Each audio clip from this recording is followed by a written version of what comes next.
to do a few announcements before we get started with our call today.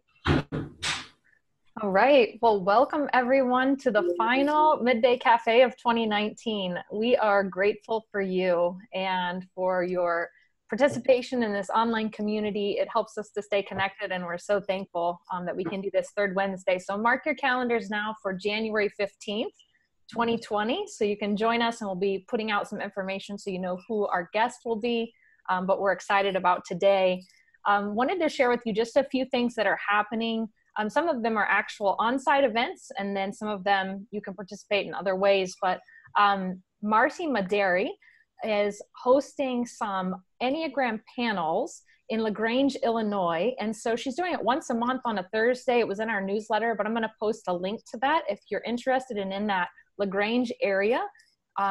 Also, we have an online community, Teresa McCloy, that you just heard from, and I both work with something called Real Life Enneagram Circles, and it's a collaborative community for enthusiast professionals. We've got coaches and spiritual directors and all kinds of people that are using the Enneagram in their workspace.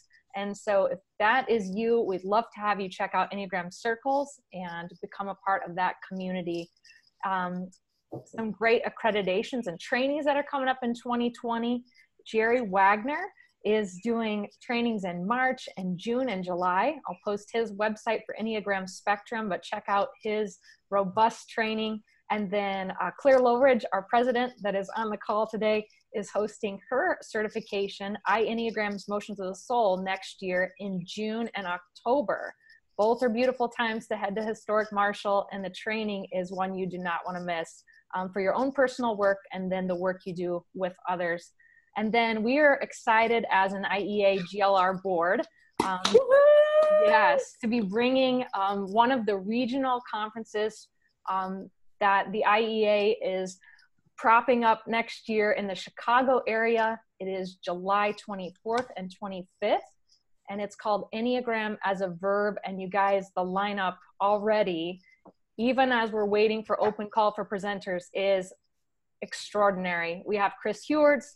We have Jerry Wagner as keynote, endnote. They're going to be partnering together. We have some featured presenters, Ginger Lapid-Bogda's coming, Leslie Hirschberger, Clare Loughrige, Debbie Horton.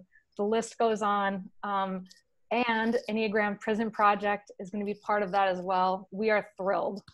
So save the date on that. More information, registration's opening in January. So I'm going to post links to those again in the chat. And without further ado, just want to turn it over to our board president, Clare Loughrige. Well, welcome everybody. And we have an amazing opportunity today to be with the beautiful Susan Olesek, who's the founder of the Enneagram Prison Project. And I love what's happening through their work, and looking forward to, I'm sure as all of you are learning more about this steadily increasing project around the globe. It's not just in California, it's not just in the US, but there's work happening around the world. And I love that, I don't know who called you this, Susan, but someone called you a human potentialist. And what a great title for a person who has the grounding and the heart to want to be with our incarcerated neighbors. I have so much respect after watching your TED Talk and learning that 1 in 100 people are behind bars. I think to myself, I have not paid attention to this population, and I want to grow and learn what you're doing and really the heart that brought you there. So I'd like to begin by just taking a breath, everyone, and realizing that we are in the presence of people who are becoming themselves and discovering how to be present with our neighbors.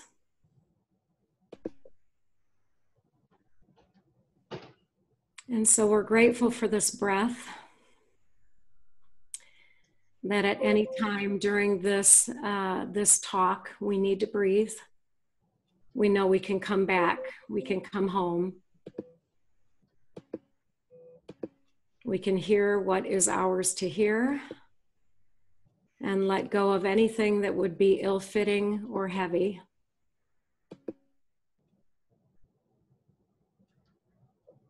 And so here's how we come to this day.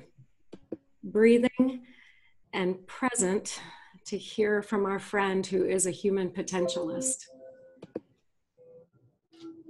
And so with that, I really want to begin, Susan, by asking you, what brought you to this work? I know the first time you were in prison, you sat with 100 men, and you were a newly certified Enneagram teacher.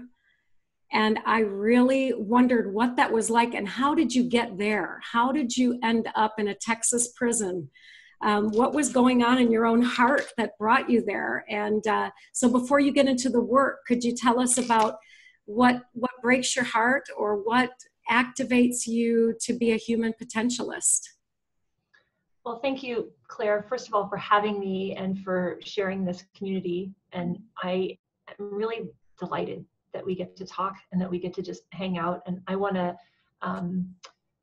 I think that the short answer to your question, how did I feel when I was entering into that first prison? Terrified. And what activates me being terrified, the thing that I guess I feel I've always been driven to resolve inside of myself is, why do new things and things I don't know before they happen, why do those things terrify me? Why has that always sort of undone me and kept me from the best parts of me? I think I've always been, I know I've always been a seeker on the path, starting with when I was really small. And when I was in high school with religion, and I've always sought to figure out what was bigger than me and how did I fit? How did I belong to all of it? And that was a messy, like, complicated road. And I think I found the Enneagram. I started to have an inroad to it, but it wasn't until I got to prison to teach the Enneagram, and I was already a certified Enneagram teacher, that I actually started to realize what the Enneagram was.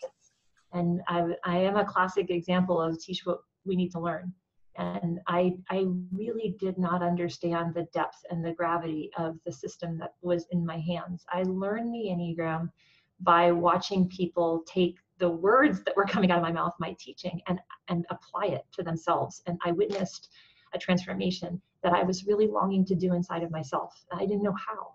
And so I really think that hurting people are drawn to working with other hurting people.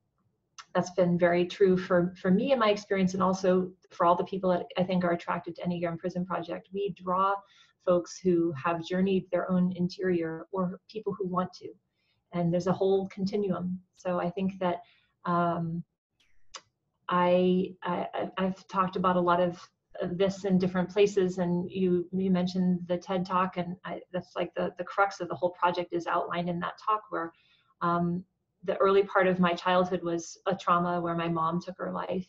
And every meaningful thing I ever started to talk about with myself began with that event. And I finally, over time, and sitting with people in prison, realized that most of us are defined, all of us are defined by the early events in our childhood, and even in utero. The basic building blocks of personality start there. And I've just learned and grown so much from being able to see people look at the things that have happened to them as a way to explain why we're doing what we're doing. And it is definitely my life's passion. It's definitely my life's work. Well, it can't be a passion that's sustainable unless it's your life's work, right? And that really is, that really is the key to the Enneagram. You talk about 9 ways of suffering. So that's really something I'd like you to unpack for just a minute, because not everyone will describe the Enneagram as 9 ways of suffering. Tell us why you choose that phrase. Well, I think I would always want to use that phrase in tandem with 9 prisons, 1 key. That we do all have a patterned way in which we suffer by the thoughts that we have and the feelings those create, and then what we do with the way we're focusing on things. And there is really one way out of all of that, and that's going inside and sorting out what happened in there in the beginning. How did we absent ourselves from ourselves? How do we cut off from who we really are? And so it's an interesting phrase to start with, because I actually feel like that's not the core thing of how I approach the Enneagram, but it is something that is something I know is very true. And I think that the EPP's approach and my personal approach with the Enneagram is that it's a system that points out what is right with us and what's actually amazing about us, and those essential qualities that we start out in the world with. I mean, you don't have to have a child to know this. If you've ever seen a baby, right? We know that all children start with these essential qualities, and they're just so open. And I remember David Daniels teaching like this in the deep resonance. I had little kids when he was first my teacher. I remember my babies laying them on the bed, and they would just sleep with their arms open, their hearts totally undefended. And this is how David would teach it. And I really get that everyone starts there. And I feel like I sort of see people there. And when I'm in prison, or when I'm in corporations, when I'm in the high school, I really feel that part in people. What I didn't feel was that part in me.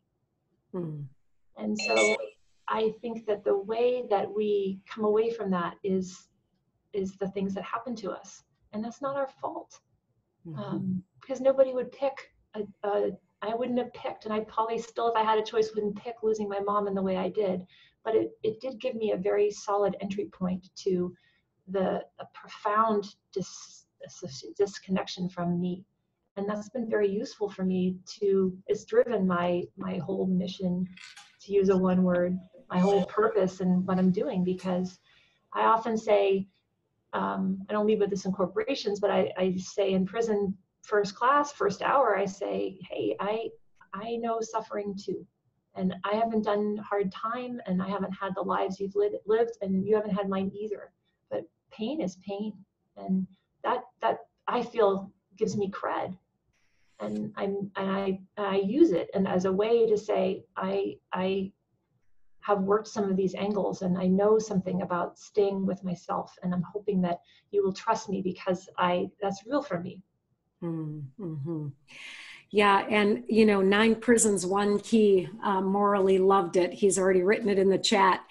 And I think when you reference Basil van der Kolk, right? So being traumatized means continuing to organize your life as if the trauma were still going on, as if every new encounter is contaminated by the past. And how do you bring that kind of language to people who really they're still behind physical bars? How do you bring that reality and help them be undefended when you say it? What's that like?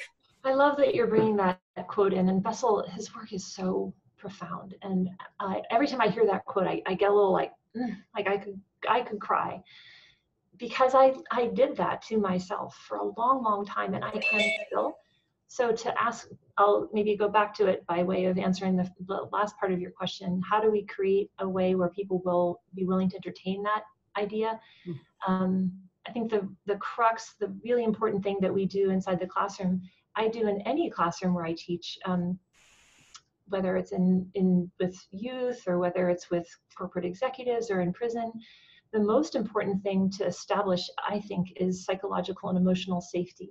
That the Enneagram is like taking all your clothes off, right? It's like, 10 years of therapy in a little tiny paragraph. And like, people are like, sheesh, how do you know that about me? And we all know that. If you're on this call, right, everybody's had some kind of a revealing first experience. There's a lot of head nodding going on with the Enneagram. If you're in the accurate type for yourself, right? And if we're not, that's where we can kind of hide out, and people do that too, and I actually understand that. So in unfolding the Enneagram, the first thing we have to know is that it's going to be safe for me. And so I always lead with this what's right about you, so that people can recognize that there's something good in here. And I think oftentimes, and often for me, for the first decade of how I would teach, I think I would tell the stories and the sort of self-deprecating things about type 1, but I realized that people got most uncomfortable in a good way when I would say, what's really right about you? What's beautiful about you? What do you like about yourself? And even with, Diamond Heart students and PhDs and very seasoned Enneagram people, that makes people squirm.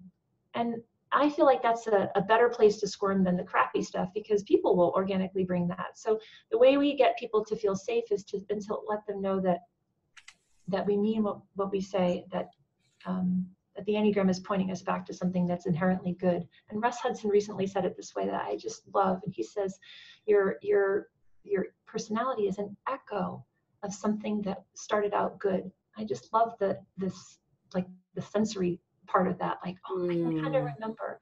And it doesn't take very much to start, when we start that way, for people to start relaxing. You can see people's shoulders go down. You can see people's face soften. You can see them put their feet, get uncrossed as they sink a little more in their chair. And like that sort of opening of the body says, tell me more.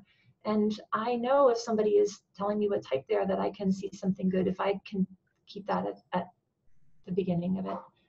And then the trauma part that Bessel speaks to in that quote is everyone has had things happen to us that have caused us to armor up. And I don't think that things that happen to us define our personality. I think the essence is how we're organically, like that part of us that's meant to come out of us when we set foot on the planet. And the first thing around that is the temperament, the expression of that. That's like our animal nature. That doesn't change. And so I think that's also reassuring to let people know that there is a part of us that's like that part you say, like, well, that's just me. That's what they're talking about. Yeah. But then there's this matter of meeting our parents and recognizing that there is a dynamic that happened in this conditioning that was me and who I am, and this person's being, this caretaker that met me. And the way that happens is really important part of how safe it is, how okay it is for me to express that essential quality of me.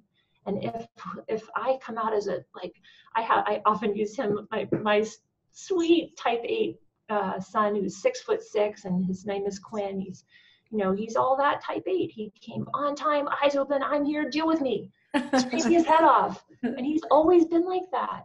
And he's, like some version of that. And if we meet that kind of energy and we say like, oh, like bring it and like hug me hard and like here I am, and we can really be a solid person for that little 8 heart, that big 8 heart in the little body, then the 8 will know it's okay to be me. But if instead we're met with somebody who says, leave me alone and cut it out and be quiet, right, then that is going to inform that child about how I can unfold. And so I'm trying to answer this question. All of our students in some way are sharing that they had horrible, torturous things happen to them, things you can't think up. I still can't think them up. And that trauma is embedded, is like an impression that's put on people's psyches, on their hearts. And then that kind of thing is playing out in the personality over and over and over again. And so there's a continuum of trauma. And I felt that for me, that when I asked my mom like that, I made up a story. I didn't know I did this until I did therapy when I was in my 40s, late 30s. I made up a story that was about me, and I would replay that over and over. And I think you probably know exactly what I'm talking about. Well, yeah, 9 prisons, 1 key. And I love that you use the word or the phrase compassionately culpable. And I hear this even as you're talking about, being with those that are incarcerated. Before the call started, you talked about being more scared to go talk to junior hires than those that are incarcerated. Tell us about compassionately culpable and how you bring that presence to junior hires and the incarcerated. Well, I'm not working with junior hires. I am working with high schoolers, and a lot of our guides who are trained through Enneagram Prison Project are delivering our curriculum in high school now, which is very exciting to watch their receptivity. And you're right, we were just joking when we got on, because one of our master guides you know, she said, I was just in San Quentin on Monday night, but she's about to walk into a room full of juniors and seniors. And she said, I'm so anxious, right? It's funny, the populations that actually can trigger us.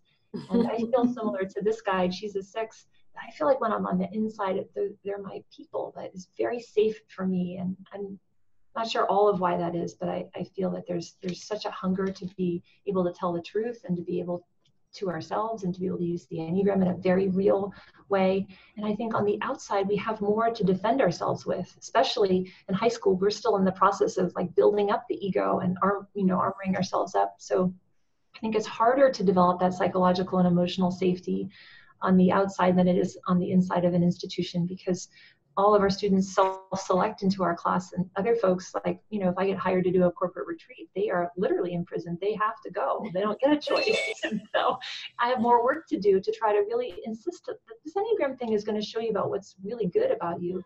And how do we get away from that?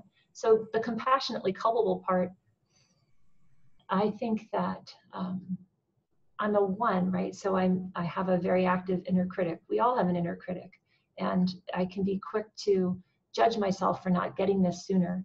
But other types can do a similar thing and defend ourselves for what we haven't seen in the past. And I feel that I'm right now talking with the chief of mental health in a prison in Southern California, who's a type 7, and she called Enneagram Prison Project on the bat phone, and she's like, hey, I'm a type 7 with an 8 wing, and you need to come teach in our prison. Well, we do not get those phone calls very often. But she is somebody who's bringing the Enneagram into her other psychologists and also to the men that she supports in the institution. And I feel that there are good people that are trying to impact the criminal justice system from the inside. And there are people who are really in this sort of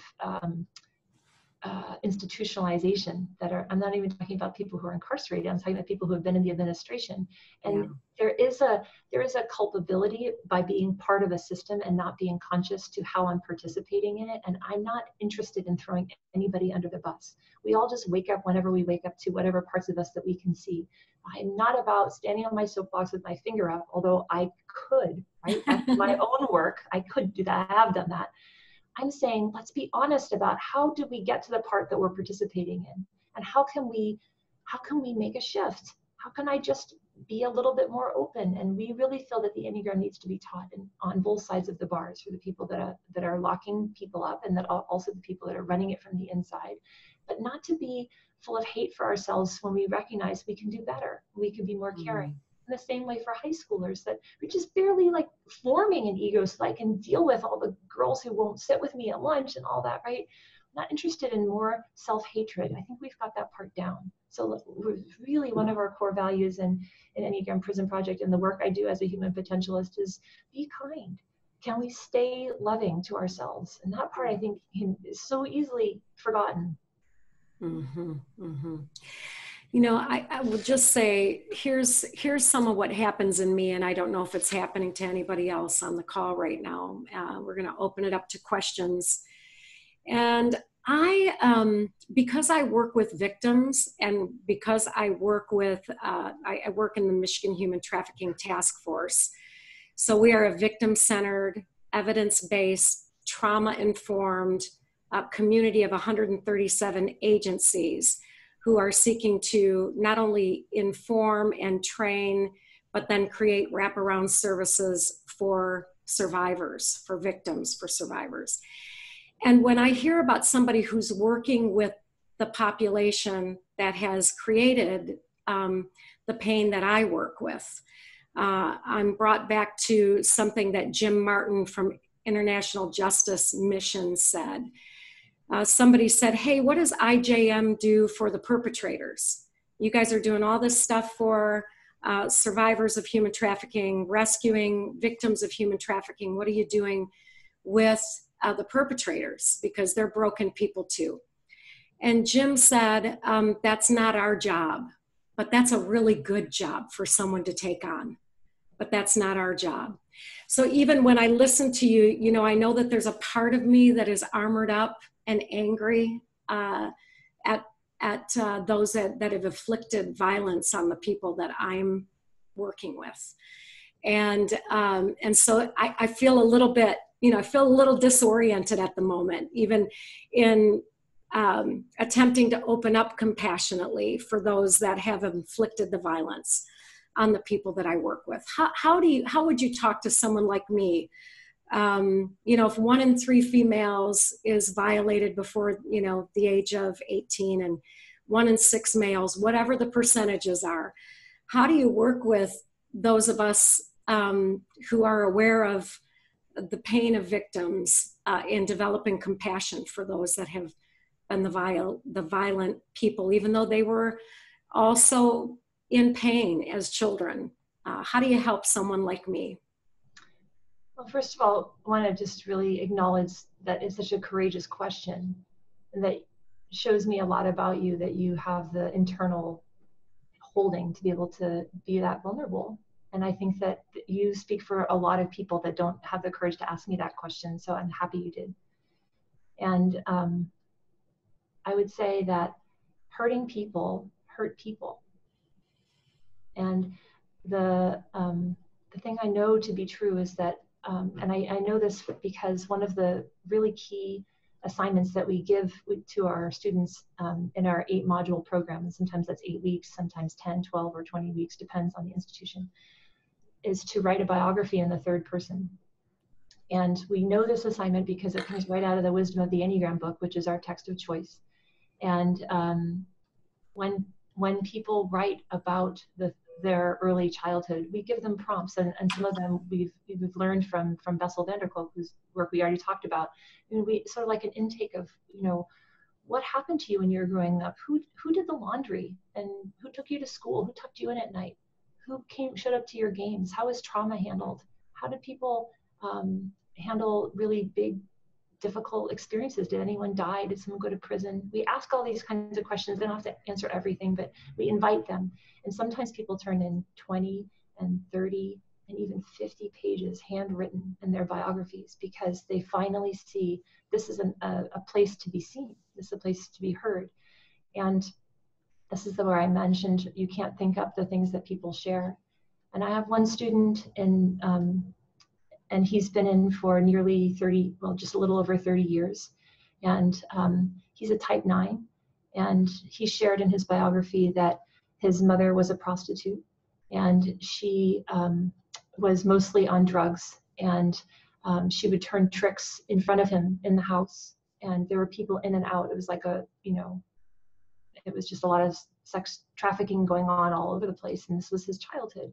When she was on drugs, she would beat him with electrical cords, and he remembers hiding under the bed. And the last words that he remembers from her were when she said to a social worker, "Take him." And that was the last time he saw his mom. So I know for a type 9, I have a type 9 son, that the 9s come to teach the rest of us about being. And the sense that we have for type 9 is that, and I got this really from a guide of ours named Ariane, I just love, that when you sit next to a 9, there's this sense that they don't want anything from you, and that they're just really like, they're okay to be your companion next to you. And 9s have a sensibility of respecting that in other people as well. And that's why 9s are so good at knowing, like, how are people including themselves, and how are people making sure that everybody belongs.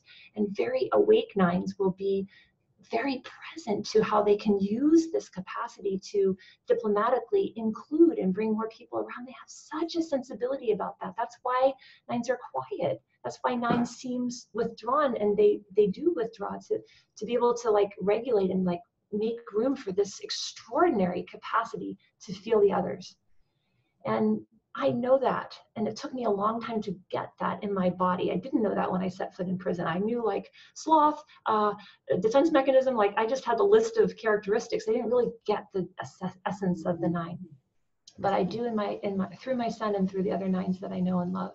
So when I think about a little 9 being that way, and I think about what must it have felt like to be that abused, for the beginning of my life, to be the recipient of so much rage and toxicity. And what must his mom have been through in order to do that to her son? What must have happened to her?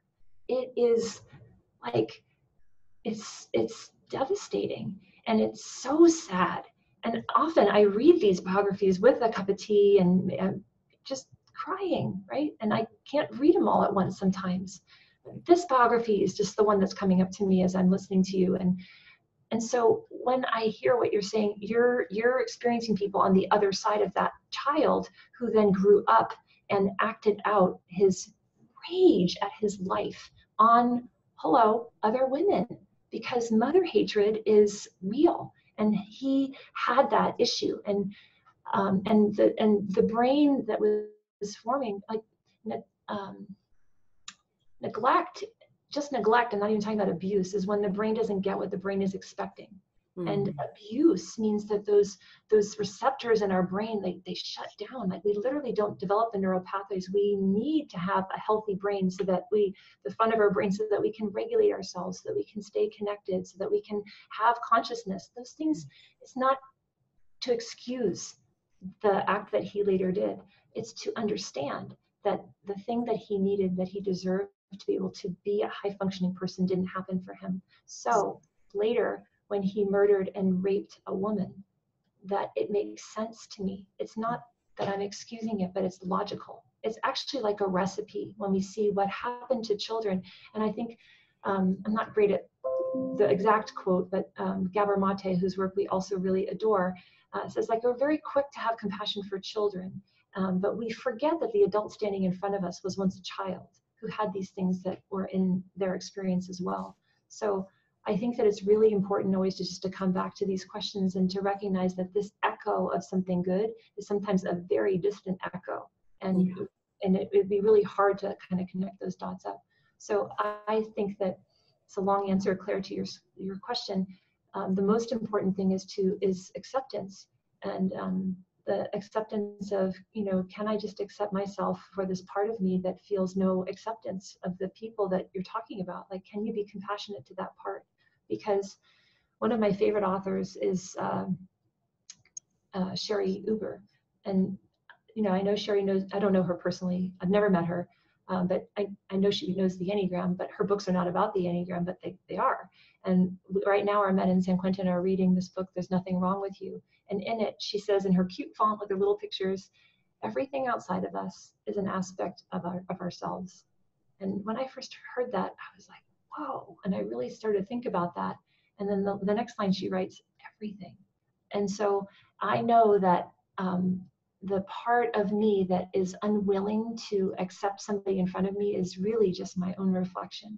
And it's much easier to hate someone for not changing or not being what I want them to be than to recognize that I am not willing to be that inside of myself. And the lack of compassion I have for somebody is a reflection. So that's that little phrase has given me more traction than anything else I've read in the last number of years, because it's kind of hard to get away from that truth. And that's the inroad to being compassionately culpable. Yeah. Will you say the phrase one more time? Everything outside of ourselves is an aspect of ourselves. Everything. So I'm taken by your first picture saying that David Daniels says, we all come into the world like this, we're open and undefended. Then you took us into the prison where you started to talk to people about what's great about them. And you saw in their bodies that they became open and undefended.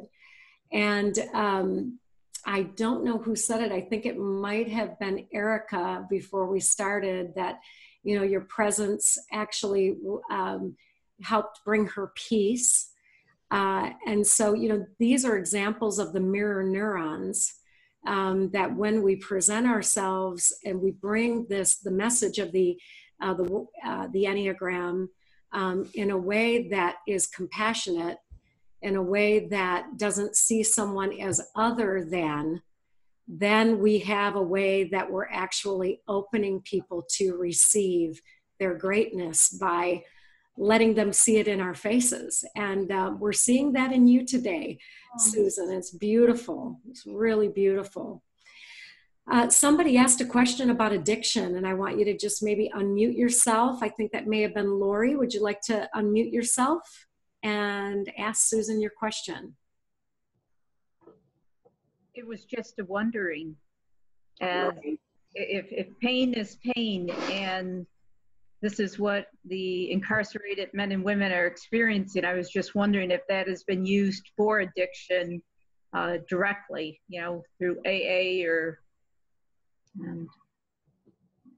Well, absolutely. And working with addiction is a big part of our curriculum, because I think in Santa Clara is the quote, we have this 91% of our students or of the people incarcerated in Santa Clara jail, which is a large one where we work, are in for drug-related offenses. So they're either selling or using the sales.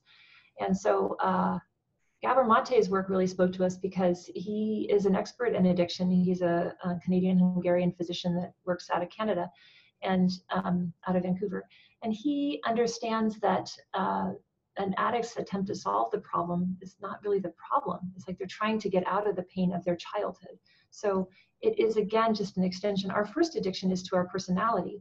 Right? Everybody's fiercely addicted to that thing. And that's, you know, for all of us, that's job security, right? For sure, you can know for the rest of your life. So you can be an Enneagram practitioner. People don't, like most people don't go up to level 1 on the Enneagram and evolve. Like a lot of us are in it for our lifetimes. That's the human condition. And that's the good news and the hard news. I think there's like a dopamine hit wired right into our personality.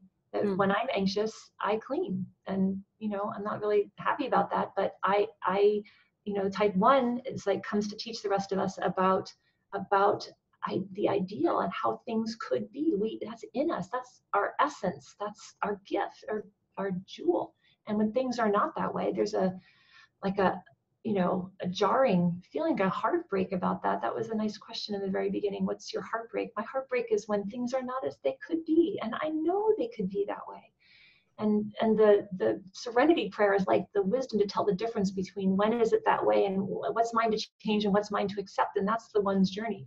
So being able to work with myself and know that my ordering of things, even just little things, like as I'm sitting here, I kind of have a few things out on my desk, and I just find myself like just moving things. And I think I used to tell that story about like, oh, ones are just perfectionists and they have to have it just so. Yeah, that's like so the superficial part of it, right? What it is like I'm ordering something inside of me.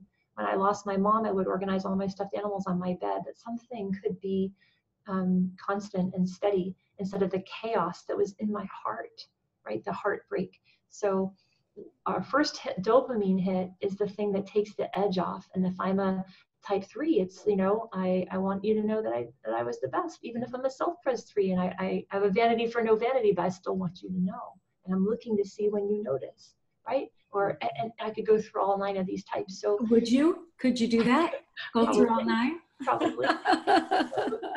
and type 2, right? The dopamine hit is when I notice that you like green M&Ms, and then on Valentine's Day you have a jar full of them and you don't even know who they came from, and like, you know, like I just get a little rush out of that. There's something so sweet about that. That's not a bad thing. We don't want to do away with that. And if I'm constantly leaning in, right, that's me just taking the edge off of not wanting to be with who? Myself.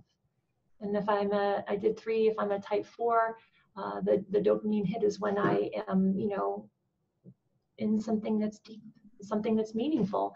I had a student, a type 4 student, and we asked, are you above the line or below the line? Meaning, are you present? She said, I'm below the line. And I asked her, are you willing to shift? And she looked right at me and she said, no, because I'm down here and I'm working on a poem and I like it. And I thought, yeah, that's the hit, right? It's juicy down there. And type 5, like the hit is knowing, right? That little intellectual banter that head types can do with, you know, how much they know. There's something really safe about being knowledgeable. It takes the edge off this empty feeling of, you know, this Russ calls type 5 the desert heart, right? Like that dry, brittle part of me is like, it takes the edge off by being in some place that's rich and full of like an overdone, but there's a tenderness inside that 5 heart too. And in type 6, I get a hit when I am prepared, when I know what's going to happen. Like the 6s, we lean on them in Prison Project because they're so damn capable and so organized and so like, you know, got the rest of us too. And I've got water for me and all of the rest of you in the parking lot. And right, that's a good thing. We're not trying to get rid of that. We couldn't if we tried. But when that doesn't work, right, then we're left with, okay, what else have I got? And what else can I reach for? In type 7, you know, having another idea, just like that's my dopamine hit. And I was with my partner, Rick, 7, early on at a Enneagram teaching at someone's house, and she had 90 people in her living room, and she had one of every type on the panel. And the 5 was sharing how when he shares an idea with somebody, he wants to know that it's, you know, respected and deeply regarded, and that's an idea he's put energy into. And Rick leaned over and he whispered to me, he's like, I'm not like that at all. My ideas, I got a million ideas. My ideas are a dime a dozen. I got a fountain of ideas. And I just felt like that's like so, I've always remembered that about the 7, just like it's exhilarating to have like another idea. And I married that. We love the 7 for that. In type 8, the dopamine hit is, you know, that hit of power and just knowing who's in charge. And 8s have a radar for that. They plop themselves right down next to that person. It's not always the person at the front of the room. And that is sort of exhilarating when they can poke and provoke enough to know where someone's going to lose their beans. And now I know, it's like, yeah, I kind of like it. I watched my 19-year-old work that out. Did I forget anybody? Can't forget the 9. Yes. Don't forget the 9. You know, 9's hit is, I think, really just keeping the peace, right? It's like it's a relief when I can just make it okay. And 9s do that in so many ways. It's fascinating if you watch the 9s. I've really fallen so head over heels for the 9 in the last 5 years, that they are so powerful and masterful in the way that they can say something in a way that no one else can deliver that difficult content, but they've just said it and it feels like I just had a nice bath, right? And that has to really take the edge off for the 9. Well, I think we got off on all that. Well, it's beautiful. And I do wonder too, you know, you're developing ambassadors, you're developing trainers. And I'm wondering if you could tell us what that looks like. And I don't even know how to ask, but what do you desire for EPP right now? What is the deep desire that you're following to develop what you have already so passionately established and guided? A cool question. I have a really basic answer. We are looking for people who love themselves. And I will tell you, it is a little bit shocking how hard that is to find. And so we offer a training that is for certified or at least very experienced Enneagram teachers. And you can see at our website at enneagramprisonproject.org. There's a training page with our next dates that are coming up. There's an application deadline before the end of this year for our next training. We're only doing 2 a year. And we have a really solid training program. And a lot of people that take it say it's not for the faint of heart. It's not, because we're looking for highly developed people. I don't mean like sophisticated people. I mean people who have journeyed their own interior long enough to know that there's something good in there and that they have that to share. We're not looking necessarily for the most trained theorist. We're looking for people who can apply what the Enneagram is meant for, which is to remind us of what's good about us and translate that into a classroom. So we really require presence. And we're developing people too. We recognize, shoot, I did not start that way. I did not start that way. I'm not sure I would get into Enneagram Prison Project training program the way I started, but I was definitely hurting and I was definitely wanting to do something good. So we're looking for people that love themselves. And we are so happy for this group. And I would just ask you this, if you want to make an impact for Enneagram Prison Project, and you're sitting here thinking, oh, I could never, ever do that, baloney. you could.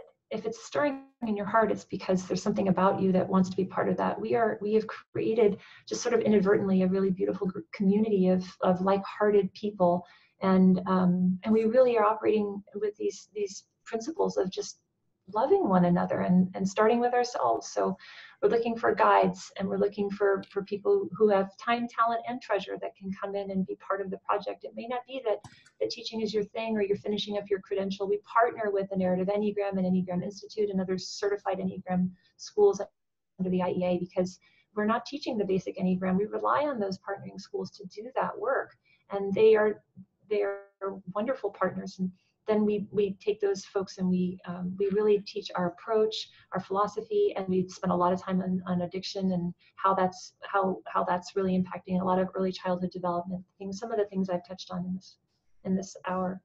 And I think about the different traditions each of us have come from.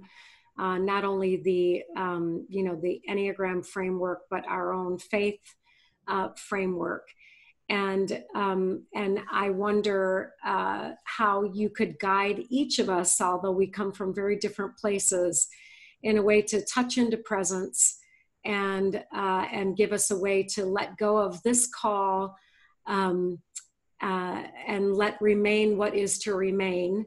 And to receive that which might even feel like no way, not me, and help us be present to what is, so that maybe we can even explore for a couple of minutes in our own silence or quiet after this call is over. I really like how you carve that presence into even a busy hour for everybody, and some of you in your workplace and some of you in a parking lot probably. And that's really a beautiful thing that you're doing. And I feel like it's really needed for this kind of call. That I'm not a poet, but I do really love Mary Oliver. And wasn't it Mary Oliver who asks, what are you doing with your one precious life? Right? Like, why are we here? What are we doing on the planet? And if we're doing whatever we're doing, can we do it by being here with it?